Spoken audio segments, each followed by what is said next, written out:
Welcome to another episode of BCC Beyond Creative Conversation.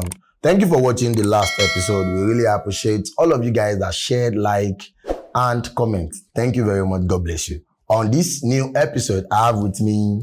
My name is Tosin Atoye. Hi, my name is Toluwani. And I'm the creative director of Eagle Eye Media. Oh, that's good. How long have you been in the industry? Over 5 years now. Over 5 years. That's good. So I'm going to dive into your question. We don't want to make the episode too long here. So what kind of legacy do you want your work to leave behind? All right. I would say kind of legacy I'd like to leave behind is collaborations. Okay. Because I noticed that every other industry, they collaborate. But in creative industry, we see it more like competition rather than collaboration. So when we collaborate more, we amplify our work. And we can even go beyond our immediate environment. That's another point of view. I wasn't thinking it that way. That's a very good point here. But for me, if I'm going to answer this question, first, before behind, I want to start living the legacy now. Before behind. I don't want to wait till I pine before we come talk, say, I don't get those. No, I don't need all those ones. I want to start living something down now. And one of the legacy, I feel like I want to start creating in the industry. So I won't say leave behind. One of the legacy I want to start creating in the industry is helping especially young creative to grow better. I've always said this thing more than 10 years now. Go check my history. Yeah. Helping young creatives get better. Because you see, if I can help some people, the other person can help some people. Lives become easier for everybody. And you see, if you are rich, I'm rich, the other person is rich, life becomes easy. So one of the legacy I want to grow in the creative industry is helping young creatives grow better. I know say street no get memory, but everything we do it for God. So, how do you handle criticism, especially online? I'm sorry, I don't know how to call out, so I know you might laugh me at me, but it's allowed. Let's go. Actually, for me, I feel like I literally accept constructive criticism. Yeah, because even before the media, before entering this industry and all, my brother is also an artist, so I have an experience of how they handle stuff like that. So I try to accept the ones that are very constructive for me to grow, because I feel like it's comes with humility. I have to grow. While I understand that visibility comes with a lot of voices, both the bad and the good voices, so I try to push out the noise and accept the good one for my growth. You know, I was in a session a few days ago with Madam Mrs. Ibukun Awoshika, and she said something to me, you know, because we're allowed to ask questions, and he said, it's right time we start accepting feedback, especially the bad feedback. Yeah. Because you see, these are the things that make you grow faster. Sometimes those good feedbacks are lies. I'm telling you. So accepting bad feedback should be one of our way of life now. Don't dwell on it for too long. They've explained the mistakes you made. They've criticized you of the mistake you made. Learn from it and move on. There are ways that I started my journey and I lost some people because I couldn't handle them well. They criticized me. They gave me bad feedback. But these are the things that help me get better. You know, when I started training my students, I started many years ago, started training many years ago. And I usually slap my staffs, my boys. And you know, one day, one person was actually telling me that, no, you don't do that. And I started upgrading myself. And now, even staff will do something bad. Usually one black guy like that, somewhere. And you know, I would think that God. But all those feedbacks are things I always remember when I want to take bad things, decision actually. So, you know, accept feedback, especially the bad ones, but don't dwell on it. When you start dwelling on it, it becomes a major problem. Don't dwell on bad feedback. Learn from it, move on. It's not hard. Life is not hard. Yeah, that's that. Yeah. This is deep. Well, that's deep actually.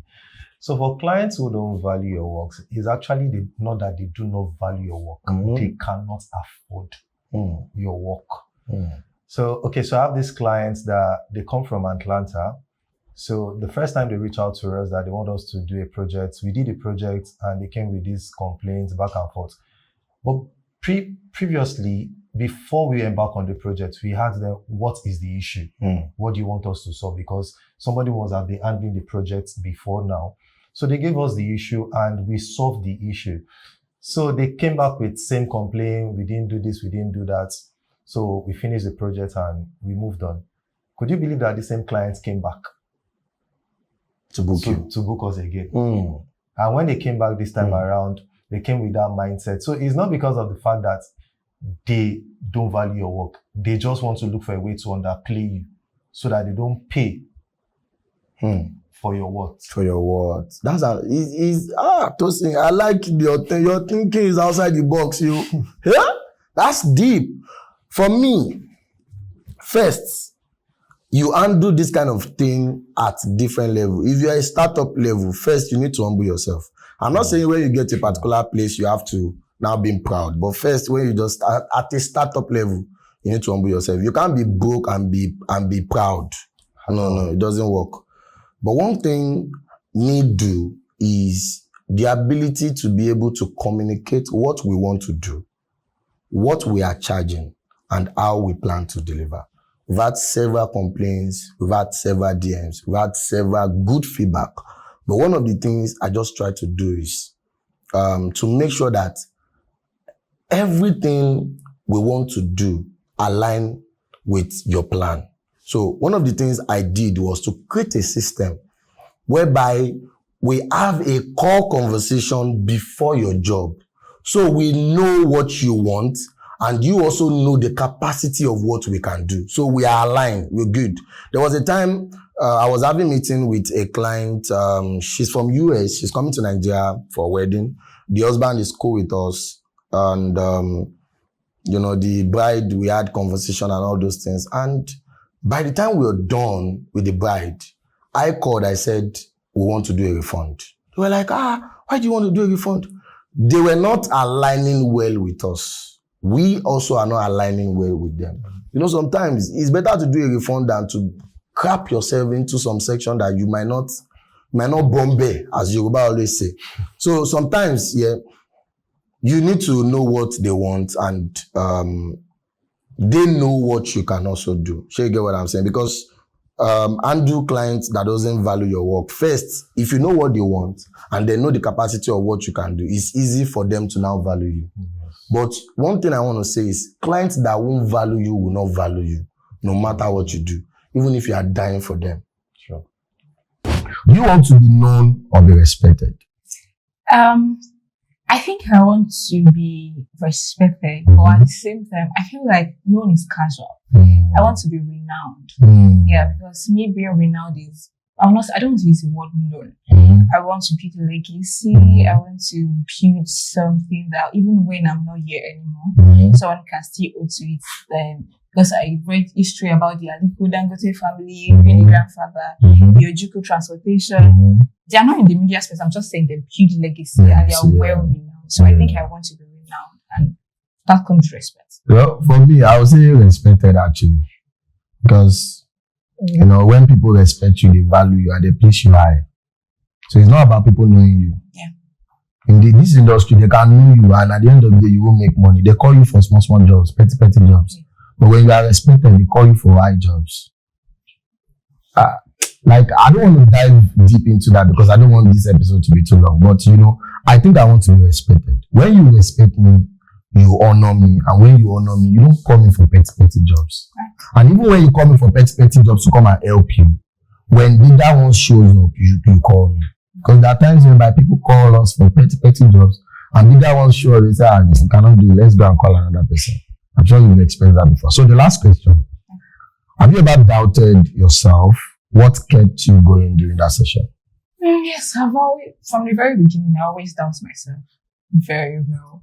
But I feel like what kept me going was I know why I started. Mm. It was more of like a vision and purpose to me. Mm. So I just know that I just have to keep going Mhm. and I'll get better along the way. So I think vision and faith keep me going. Mhm. Actually, that's just So what she said is actually very important. See, if you don't know why you do what you do, you will lose it. And little thing will just happen and you are lost into it. Because you see, knowing why knowing why you're doing what you're doing will keep you on track. Because you see, as a business person, especially as creatives, there are a lot of challenges. And one of the things I will advise you as creatives is know God for yourself. Know God for yourself. You wouldn't want to finish event, you will get to your system, you want to copy, and the memory card is showing not formatted. No, know God for yourself.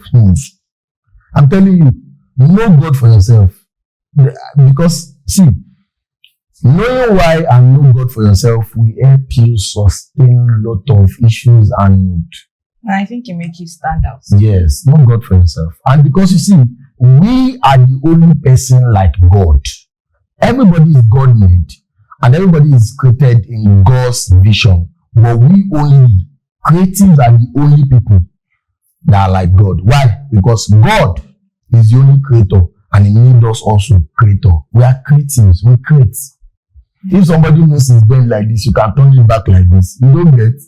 They have pimples all over their face. You remove it. You are working like God. So that will be that for this episode. Toluwani, right? Yes. Thank you for joining me on this. Thank you. It's actually very, very amazing, and I think you're going to be my friend.